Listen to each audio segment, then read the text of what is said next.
On le sait depuis le 2 mars dernier, Jean-Pierre Pernaut, l'animateur star du PAF nous a tristement quittés, laissant l'Hexagone dans une immense tristesse. Le magnifique JPP laisse derrière lui sa femme, une certaine Nathalie Marquet ainsi que ses 4 enfants, 2 grands d'une quarantaine que l'ancien vedette de 13 heures sur TF1 a eu d'un premier mariage et ces 2 derniers, Lou et Tom avec l'ancienne reine de beauté. Tom et Lou sont encore très jeunes, 18 et 19 ans, mais c'est certain que leur père leur a donné déjà un bel exemple. Une chose est sûre, la vie ne sera plus jamais pour Nathalie Marquet qui va devoir commencer une nouvelle vie. Pour rappel, le couple a été marié pendant 20 ans, la journaliste et l'ami ont vécu un véritable conte de fées. On se souvient que Nathalie Marquet avait dit quand elle le croise pour la première fois qu'elle avait rencontré l'homme de sa vie. La jolie brune ne s'était pas trompée sur la suite de son destin, et on peut dire qu'elle a épousé un vrai guerrier qui a survécu à 2 cancers, un premier de la prostate dont il a guéri,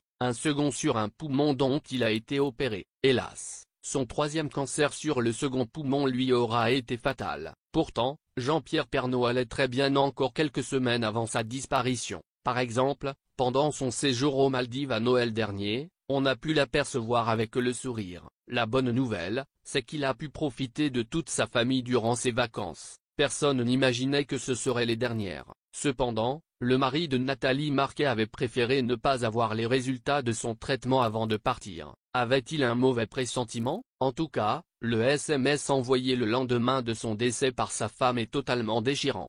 Découvrez-les vous-même. Nathalie Marquet est une femme courageuse. En effet, même complètement anéantie par la disparition de son époux, elle a réussi à accorder une interview sur la chaîne TF1. Son mari a travaillé pendant plus de 50 ans pour le groupe, alors, il était normal qu'elle leur laisse la priorité. Dans le JT de 20h, la jolie brune lui parlait comme s'il pouvait l'entendre et c'était très touchant à voir. Chérie, si tu m'entends, les gens t'aiment toujours, les gens sont toujours fidèles, lui avait-elle envoyé avec des trémolos dans la voix.